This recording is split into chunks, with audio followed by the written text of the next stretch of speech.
The children descended the wooden stairs into the earth beneath their cabin floor, while the world above turned the color of old copper.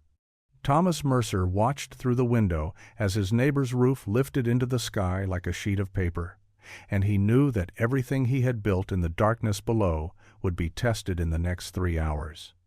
Before we dive in, let us know where you're watching from, and if stories like this move you, hit that subscribe button because tomorrow's episode reveals a frontier innovation even more unbelievable than this one. The year was 1873. The Kansas prairie stretched flat and endless in every direction from Thomas Mercer's homestead, broken only by scattered cottonwood trees and the thin ribbons of creeks that cut through the grassland.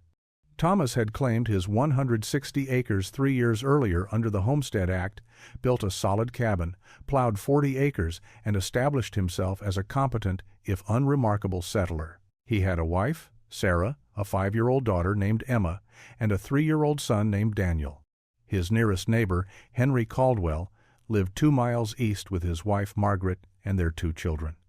The 2 families helped each other during harvest and visited on Sundays after church. On May 14, 1873, the morning arrived with unusual stillness. Thomas noticed it immediately when he stepped outside at dawn. The air felt thick and heavy. The birds were silent. His horses stood motionless in the corral, ears forward, watching the western horizon. Thomas had experienced prairie storms before, but this felt different. By mid-morning, the sky had changed. The normal blue turned gray, then took on a greenish tint that Thomas had never seen before. The temperature dropped 15 degrees in 20 minutes. Sarah brought the children inside and began closing the shutters. Thomas stood in the doorway watching the western sky. The green color deepened, and beneath it, a dark wall of cloud stretched from horizon to horizon. The wall was moving. Henry Caldwell saw the same sky. He gathered his family into their cabin, barred the door, and waited. Most settlers did the same. Cabins were solid structures built to withstand prairie weather. Log walls chinked with mud, roofs weighted with sod, doors built heavy to keep out winter wind. When storms came, you went inside, closed everything tight, and waited. The tornado touched down 3 miles west of Henry's cabin at 11:45 in the morning. It was nearly half a mile wide at its base. Wind speeds at the core exceeded 200 miles per hour. The funnel moved northeast at 30 miles per hour, directly toward the scattered homesteads in its path. The Caldwell family never had a chance. The cabin walls exploded outward when the tornado's core passed overhead. The roof vanished first, torn away in a single piece. Then the walls collapsed inward as the pressure differential became too great. Logs that weighed 300 pounds each flew through the air like kindling. The cabin was reduced to scattered debris in less than 30 seconds. Henry, Margaret, and their 2 children died instantly. Thomas saw the funnel from his doorway 2 miles away. It passed south of his property, close enough that he could hear the roar, a sound like a freight train that never stopped. His cabin shook, but held. Windows rattled. Dust and debris pelted the walls. Then it was gone, moving east. The next morning, Thomas rode to Henry's homestead. He found scattered wreckage where the cabin had stood. It took him 3 hours to locate the bodies. Thomas buried the Caldwell family on a hillside overlooking what had been their homestead. 4 graves in a row, marked with wooden crosses. Pastor William Thornton came to say words over them. 11 families attended, standing in silence, while the pastor spoke about God's mysterious ways. Thomas said nothing.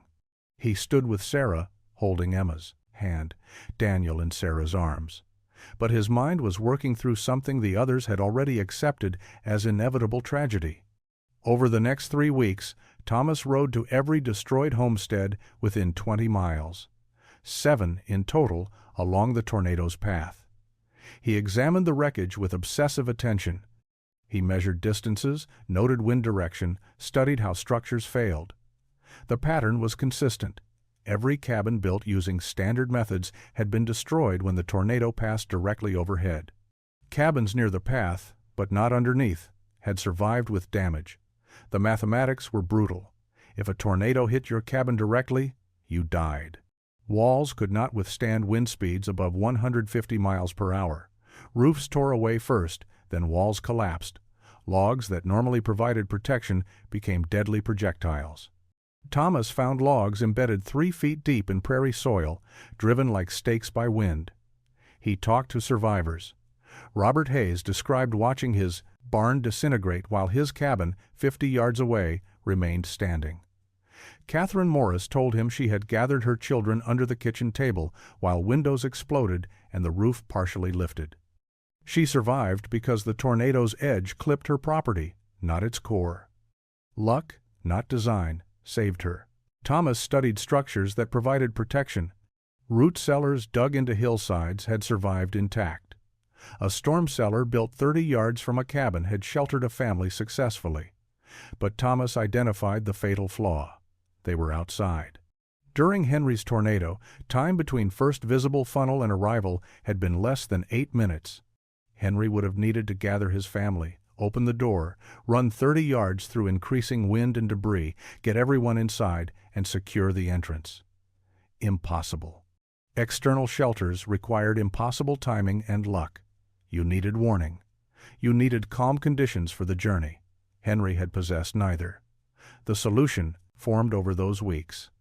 The only safe place was underground, but the shelter had to be accessible from inside the cabin, eliminating storm exposure. Deep enough to survive debris and pressure changes. Large enough for a family, built without compromising cabin structure. Thomas had no formal engineering education. He had learned basic carpentry from his father in Missouri. But he understood practical physics from years of building. What he was planning would require all that knowledge. He returned home in early June and told Sarah his intention. He would dig a chamber beneath their cabin floor, 8 feet deep, large enough for 4 people plus supplies. Accessed by permanent staircase through the floor. Sarah listened. When he finished, she asked how long it would take. 3 to 4 months working alone, Sarah nodded. Then start now, she said. Tornado season runs through September. Thomas began excavation on June 15, 1873. He started in the northwest corner of the cabin, away from the main support posts and the fireplace foundation. The location was deliberate.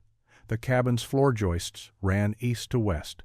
By positioning the chamber opening between joists, he could reinforce the surrounding structure without cutting through primary load-bearing timbers. He marked a rectangle on the floor, 30 inches by 40 inches, large enough for a staircase, but small enough to maintain structural integrity. The first challenge was removing floorboards without destroying them. Thomas worked carefully, prying up planks he had nailed down 3 years earlier. Each board was numbered with chalk and set aside for reinstallation. Beneath the floor, the joists were visible. Massive timbers, 10 inches wide and 3 inches thick, spaced 16 inches apart.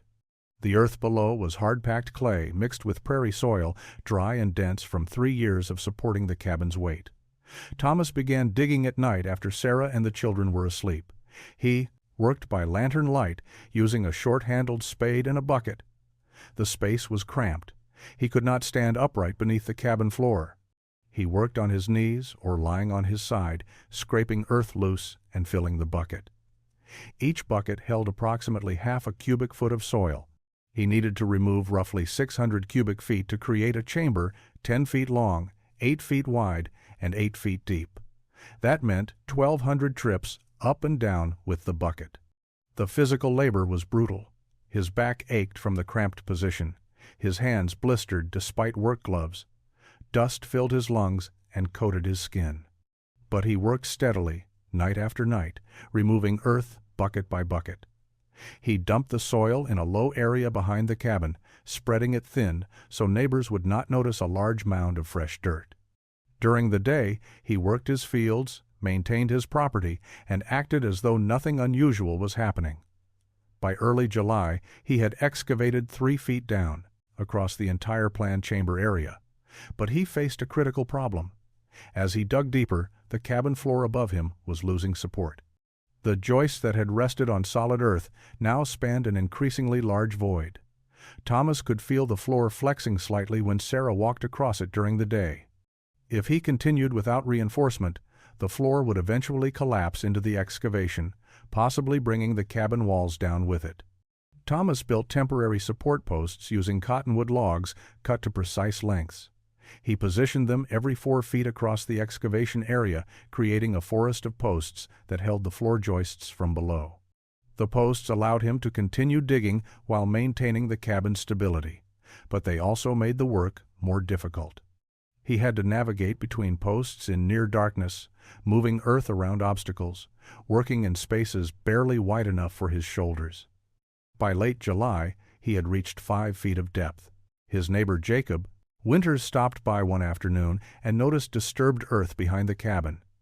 He asked Thomas what he was doing.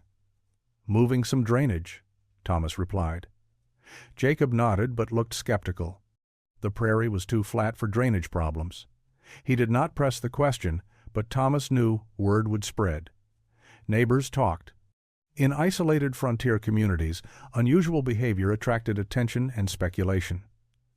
Jacob Winters arrived at Thomas's cabin on a Sunday afternoon in early August. He brought 2 other men from the settlement, both farmers who had known Thomas for 3 years. They found Thomas behind the cabin, spreading dirt from the previous night's excavation work. Jacob wasted no time with pleasantries. He asked Thomas directly what he was building under his cabin floor. Thomas straightened, leaned on his shovel, and told them the truth. He was digging a storm chamber 8 feet deep, accessed from inside the cabin, large enough for his family to shelter during tornadoes. The 3 men stared at him in silence. Then Jacob laughed.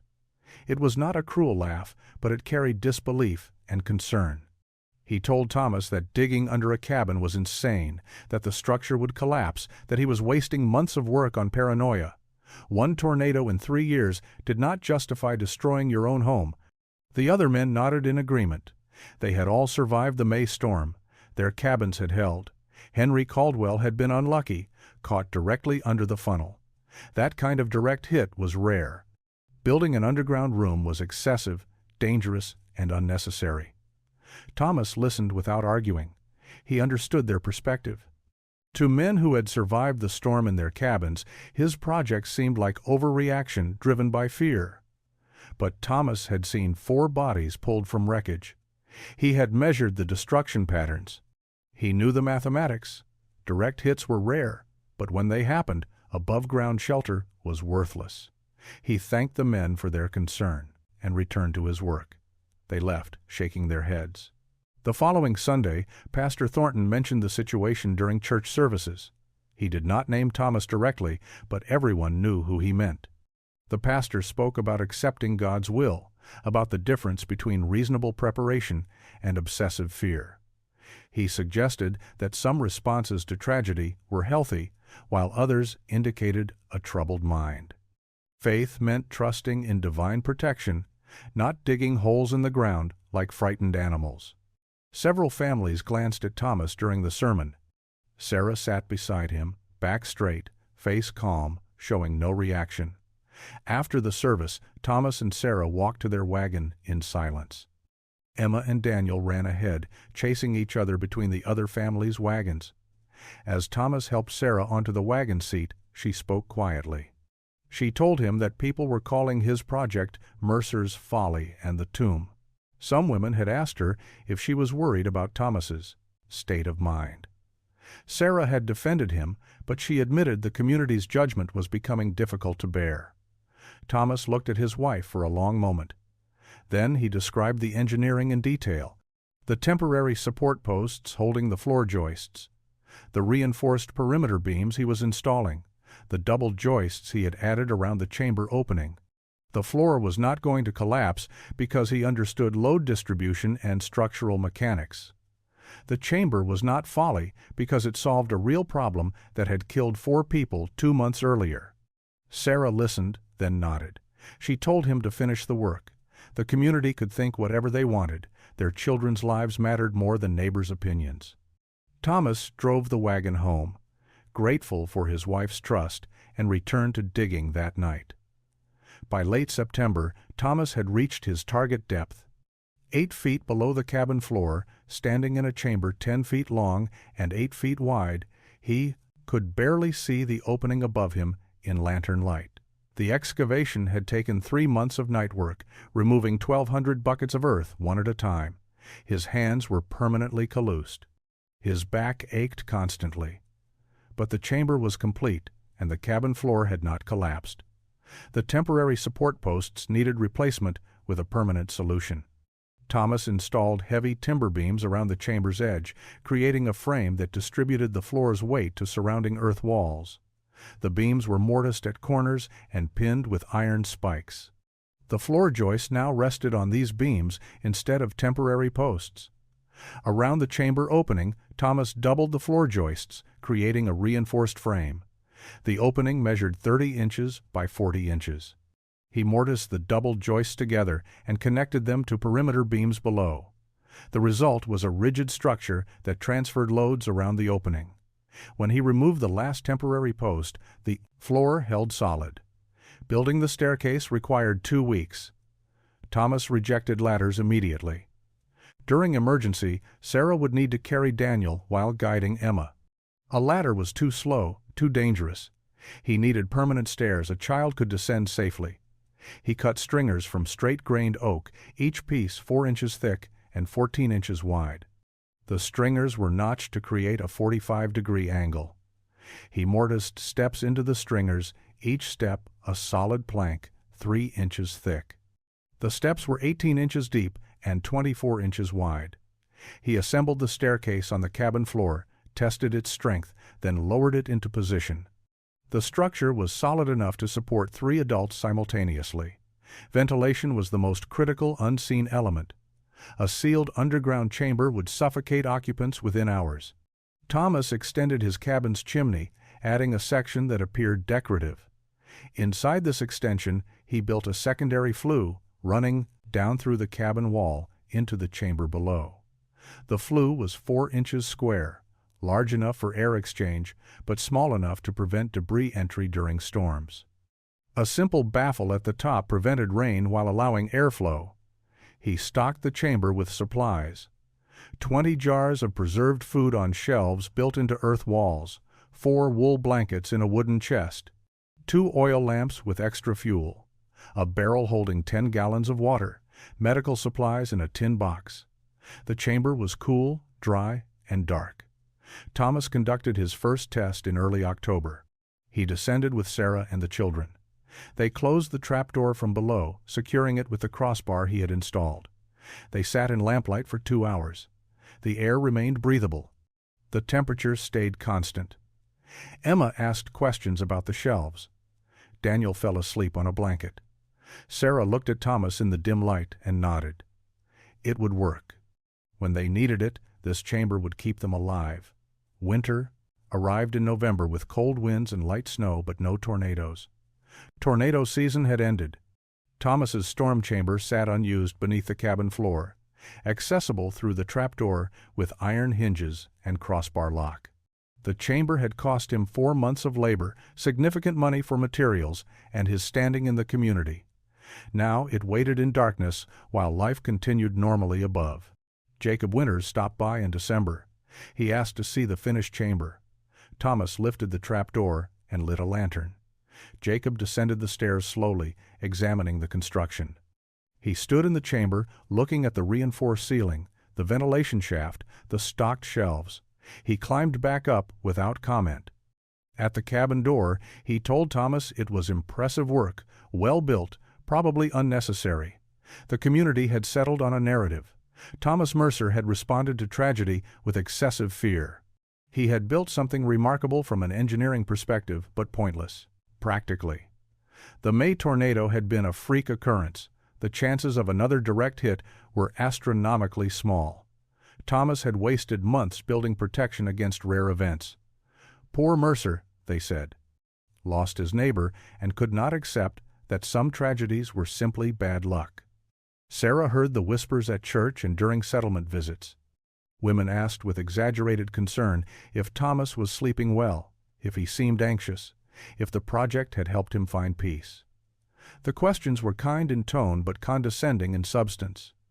Sarah answered politely and said nothing about her own feelings. She trusted Thomas's judgment more than the community's comfortable assumptions. Thomas began conducting evacuation drills in January. Every Sunday evening after dinner, he would announce storm drill and time, how long it took to get everyone into the chamber. The first drill took 4 minutes. Emma was frightened of the dark stairs. Daniel cried and refused to descend.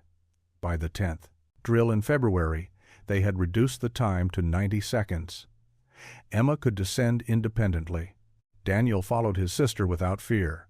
Sarah knew which supplies to grab and where the emergency lantern was stored. March arrived with warming temperatures and returning birds. Tornado season would begin in April and run through September. Thomas checked the chamber weekly, ensuring the ventilation shaft was clear, supplies were fresh, lanterns had fuel. He felt the same anxiety a farmer feels watching spring clouds, knowing hail could destroy crops but unable to predict when. Jacob Winters joked at church that Mercer was hoping for a tornado to justify his investment. People laughed. Thomas smiled politely and said nothing. Sarah squeezed his hand. They knew what others did not. Hope had nothing to do with it. The storm would come, or it would not. But if it came, they would be ready. That was not paranoia. That was intelligent preparation for a demonstrated threat. April 20th, 1874, arrived with unusual warmth. Thomas woke before dawn to check his fields and noticed the temperature was already 60 degrees, unseasonably high for early spring morning. By mid-morning, it had climbed to 75. The air felt thick and wet, difficult to breathe. Thomas recognized the conditions immediately. Warm, moist air rising from the south, meeting cooler air from the north. The combination created instability, the atmospheric chaos that spawned tornadoes. He watched the western horizon while working near the cabin. Sarah hung laundry on the line, glancing occasionally at Thomas's tense posture. Emma and Daniel played near the cabin door. The morning remained calm, but the stillness felt wrong. Birds that normally sang from the cottonwood trees were silent. Thomas's horses stood motionless in the corral, ears forward, watching the western sky. By noon, the sky began changing. The normal blue turned gray, then took on a copper tint that deepened as Thomas watched. He had never seen that color before. It was not the green of last year's storm, but something equally unnatural. The copper deepened to bronze, then to a dark amber that made the prairie landscape look foreign and threatening. Jacob Winters rode past on his way to check cattle in his south pasture. He stopped at Thomas's fence and commented on the strange sky. Thomas told him to get home immediately, gather his family, and prepare for severe weather. Jacob looked at the copper sky, then back at Thomas. "The sky's an odd color," he said, "but there's no wind, no rain, no storm signs beyond color." Thomas insisted. The conditions were identical to May 14th last year. Warm temperature, wet air, strange sky color, unnatural stillness. Jacob shook his head. "You're seeing tornadoes in every cloud, Mercer." He rode south toward his pasture. Thomas went inside and told Sarah to prepare. She looked out the window at the copper sky and nodded. She had learned to trust Thomas's weather instincts. She gathered blankets and extra food while Thomas checked the chamber. He descended the stairs, lit the lantern, verified the ventilation shaft was clear, ensured the water barrel was full. Everything was ready. At 1 o'clock, the temperature dropped 15 degrees in 10 minutes. The copper sky darkened further, and beneath the strange color, black clouds began forming on the western horizon. The clouds moved with unnatural speed, building vertically, creating towers that climbed thousands of feet into the atmosphere.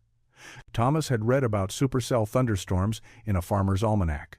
These clouds matched the description, rotating columns of rising air that spawned the most violent tornadoes. The wind arrived at 1:30. It came suddenly, shifting from calm to 30 miles per hour in seconds. Dust rose from the fields. The cottonwood trees bent. Sarah brought the children inside without being asked. Thomas closed the shutters and barred the door. Through the window, he watched the black clouds advance. Beneath them, the sky had turned greenish-black, the same color he had seen before Henry Caldwell died. At 1:45, Thomas saw the funnel form. It descended from the cloud base 5 miles west, a rotating column that touched the prairie and immediately filled with debris. The funnel was dark gray, nearly black, half a mile wide at its base. It was moving northeast, directly toward their homestead. Thomas opened the trapdoor. "Now," he said. Sarah moved first, scooping Daniel into her arms and guiding Emma toward the open trapdoor. The oil lamp Thomas had left burning in the chamber cast weak light up through the opening. Emma hesitated at the top step, looking back at her mother. Sarah's voice was calm but firm. "Down the stairs, Emma, just like we practiced." Emma descended, one hand on the rail, her small feet finding each step carefully. Daniel squirmed in Sarah's arms as she followed, but he did not cry. The Sunday evening drills had prepared him. Darkness and stairs were familiar now, not frightening. Sarah reached the chamber floor and set Daniel down. Thomas descended last, carrying a canvas bag with additional blankets and the family Bible. He pulled the trapdoor closed above him. The heavy door settled into its frame with a solid thunk. In the chamber, the single oil lamp provided barely enough light to see. Thomas lit the second lamp, 10 feet long, 8 feet wide, 7 feet high. Earth walls on all sides except where Thomas had built wooden shelving, the staircase behind them rising at a steep angle to the closed trapdoor above. Thomas lifted the heavy wooden crossbar and slid it through iron brackets mounted on the underside of the trapdoor. The bar was oak, 4 inches thick, spanning the entire door width. With the bar in place, the trapdoor could not be lifted from above, even if wind pressure tried to suck it open. The chamber was sealed. Sarah spread blankets on the floor in the corner, farthest from the stairs. She sat with Emma and Daniel, one child on each side. Emma asked if the storm was coming. Sarah told her yes, but they were safe underground, where the wind could not reach them. Daniel asked if their cabin would blow away like the Caldwell cabin. Sarah paused, then answered honestly. She did not know. But their family would be safe, and that mattered most. The first sounds reached them through the ventilation shaft. A low roar, distant but growing closer. Thomas stood beneath the shaft, listening. The roar increased, a sound like a train that never stopped. The children heard it and moved closer to Sarah. She wrapped her arms around both of them. The roar became deafening. Thomas felt pressure changes in his ears. The lamp flames flickered despite no visible breeze. Above them, through 8 feet of earth and the cabin floor, they heard impacts. Debris hitting the cabin. Something heavy struck with enough force that dust fell from the chamber ceiling. Emma buried her face in Sarah's shoulder. The cabin floor above them groaned. Thomas looked up, watching the underside of the trapdoor, the crossbar, the reinforced joists. The floor flexed slightly, but held. Another impact, louder. More dust fell. The roar intensified until normal conversation was impossible. Thomas knelt beside his family. Sarah reached for his hand. They sat together in lamplight while the storm's full fury passed overhead, testing everything Thomas had built. The chamber remained solid, dark, and safe while the world above them came apart. The roar lasted 2 hours and 40 minutes. Thomas tracked the time by his pocket watch, checking it periodically in the lamplight. The storm's intensity varied. Periods of deafening noise, followed by relative quiet, then building again as the system's outer bands passed overhead. The worst period lasted 23 minutes, when the cabin floor groaned continuously and impacts came so frequently they blended into constant thunder. Then, gradually, the roar diminished. By 4:30 in the afternoon, Thomas could hear normal sounds again through the ventilation shaft. Wind, but ordinary wind. Rain, steady but not violent. They waited another hour before Thomas removed the crossbar and pushed the trapdoor open. Daylight flooded the chamber, gray and dim through heavy cloud cover, but bright after hours underground. Thomas climbed the stairs slowly. The cabin interior was damaged but standing. The window shutters had been torn away. Glass from the windows lay scattered across the floor. The door had held but showed deep scratches where debris had struck it. Water dripped through gaps in the roof where shingles were missing. But the walls were solid. The structure had survived. Thomas stepped outside into a transformed landscape. His barn was completely gone, reduced to scattered planks and twisted metal. The corral fence had vanished. His horses were nowhere visible. The cottonwood tree that had stood 50 yards from the cabin was snapped in half, the top section lying across what had been his garden. Debris littered everything, pieces of other structures, branches, sheet metal, objects Thomas could not identify. He looked east toward Jacob Winters's property 2 miles away. Where Jacob's cabin and barn should have been visible on the horizon, Thomas saw nothing. He saddled his remaining horse, found miraculously unharmed in a ravine a 1/4 mile away, and rode east. Jacob Winter's homestead no longer existed. The cabin was gone, foundation stones scattered. The barn was gone. Jacob's wagon lay on its side 300 yards from where it had been parked. Thomas found Jacob alive in a shallow depression in the prairie, injured and unconscious but breathing. Jacob's wife and 2 children were dead, found in the wreckage of what had been their cabin. They had sheltered inside, trusting the walls to protect them, just as Henry Caldwell had done 1 year earlier. Thomas brought Jacob back to his cabin on Dax, horseback. Sarah cleaned and bandaged Jacob's wounds while Thomas rode to other homesteads. 4 families within 5 miles of Thomas's property had been hit, 11 people dead in total. 7 homesteads completely destroyed. Thomas's cabin was the only structure in the storm's direct path that remained standing, and only because his family had been underground when it mattered. Robert Hayes arrived at Thomas's cabin 3 days later. His homestead had been at the edge of the storm's path. His barn was destroyed, but his cabin had survived. Robert asked Thomas to teach him how to build a storm chamber. Thomas spent the next week helping Robert excavate beneath his cabin floor, explaining the engineering, demonstrating the reinforcement techniques, sharing measurements and methods. Robert asked why Thomas was helping. Thomas replied that Henry Caldwell's children deserved better, and so did everyone else's children. Knowledge that saved lives should never be kept secret. Over the following year, 11 families built underground storm chambers using Thomas's methods. Robert Hayes completed his in July 1874. 3 other families finished theirs before autumn. By spring 1875, the technique had spread to settlements 30 miles away. Word traveled through church gatherings, farm supply stores, and the informal network of frontier communication. Settlers called them Mercer rooms or inside cellars, distinguishing them from traditional external storm shelters. The chambers varied in details but followed Thomas's core principles. Interior access through reinforced floor openings, permanent staircases instead of ladders. Depths of 7 to 9 feet, ventilation systems disguised as chimney extensions or concealed shafts. Perimeter beam support systems to prevent floor collapse. The engineering was sound, and those who built carefully created structures that would last decades. The spring of 1876 brought another severe tornado season. On May 9th, a funnel touched down near the settlement and destroyed 6 homesteads. 3 families with storm chambers survived underground, while their cabins were damaged or destroyed above them.